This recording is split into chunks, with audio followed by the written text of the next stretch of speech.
Hello viewers, welcome to Sow random vlogs. ಇವತ್ತಿನ recipe ragi dosa tomato chutney. Tomato ಚಟ್ನಿನ next ವೀಡಿಯೋದಲ್ಲಿ upload ಮಾಡ್ತೀನಿ. ಈಗ ಈ ವಿಡಿಯೋದಲ್ಲಿ ರಾಗಿ ದೋಸೆ ಹೇಗೆ ಮಾಡೋದು ನೋಡೋಣ.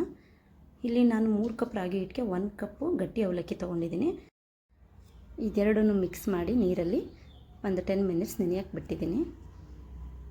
ನೆನೆದ ನಂತರ ಈ ಥರ ಆಗಿದೆ, ನೀರೆಲ್ಲ ಹೀರ್ಕೊಂಡ್ಬಿಟ್ಟಿದೆ. ಅದನ್ನು ನಾನು ಮಿಕ್ಸಿ ಜಾರ್ಗೆ ಹಾಕ್ಕೊಂಡು ಅದಕ್ಕೆ ಸ್ವಲ್ಪ ನೀರು ಸೇರಿಸಿ ರುಬ್ತಾ ಇದ್ದೀನಿ. ನೀರು ಹಾಕಿ ಸ್ವಲ್ಪ ನುಣ್ಣಗೆ ರುಬ್ಕೊಳ್ಳಿ. ಆಮೇಲೆ ಬೇಕಾದರೆ ಏನಾದರೂ ಗಟ್ಟಿ ಆಯಿತು ಅಂದರೆ ಆಮೇಲೆ ನೀರು ಹಾಕಿ ಅಡ್ಜಸ್ಟ್ ಮಾಡ್ಬೋದು. ಸೊ ಅದಕ್ಕೆ ನಾನು ಈ ಥರ ರುಬ್ಬಿದ್ದೀನಿ ನೋಡಿ, ಈ ಕನ್ಸಿಸ್ಟೆನ್ಸಿಗೆ. ಇದು ಸ್ವಲ್ಪ ಗಟ್ಟಿನೇ ಆಯಿತು. ಆಮೇಲೆ ಸ್ವಲ್ಪ ನೀರು ಸೇರಿಸ್ಕೊಳ್ಳೋಣ. ಈ ಥರ ಎಲ್ಲ ಮಿಶ್ರಣನೂ ರುಬ್ಬಿ ಒಂದು ಪಾತ್ರೆಗೆ ಹಾಕ್ಕೊಳ್ಳಿ. ಹಾಕೊಂಡ್ಮೇಲೆ ಇದಕ್ಕೆ 1 ಸ್ಪೂನ್ ಜೀರಿಗೆ ಮತ್ತು ರುಚಿಗೆ ತಕ್ಕಷ್ಟು ಉಪ್ಪು ಹಾಕ್ತಾಯಿದ್ದೀನಿ. ಇಷ್ಟ ಇರೋರು ಕಾಳು ಮೆಣಸನ್ನ ಪುಡಿ ಮಾಡಿ ಹಾಕೋಬೋದು, ಟೇಸ್ಟು ಚೆನ್ನಾಗಿರುತ್ತೆ.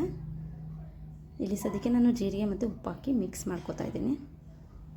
ಚೆನ್ನಾಗಿ ಮಿಕ್ಸ್ ಮಾಡ್ಕೊಳ್ಳಿ.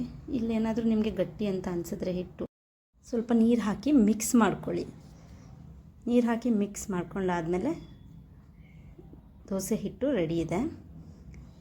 ಹಂಚನ್ನ ಕಾಯಕ್ಕಿಟ್ಟಿದ್ದೀನಿ. ಹಂಚು ಕಾದ್ಮೇಲೆ 1 ಸ್ಪೂನ್ ಎಣ್ಣೆನ ಸ್ವಲ್ಪ ಸವರ್ಬಿಟ್ಟು ದೋಸೆ ಹಾಕ್ಕೊಳ್ಳೋಣ.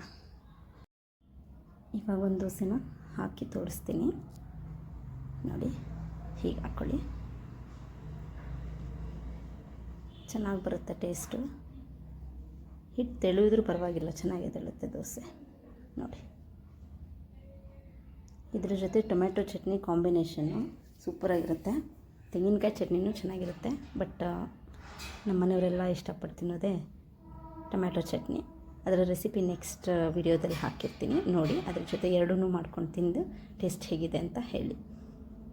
ನಿಜವಾಗ್ಲೂ ಅದ್ರ ಜೊತೆಗೆ ಒಂದು ಸ್ವಲ್ಪ ಈರುಳ್ಳಿ ಸೈಡಲ್ಲಿ ನಂಚ್ಕೊಂಡು ತಿಂದರೆ ತುಂಬ ಚೆನ್ನಾಗಿರುತ್ತೆ ಟೇಸ್ಟು ನೋಡಿ. ಹೀಗೆ ಬಂದಿದೆ. Thanks for watching.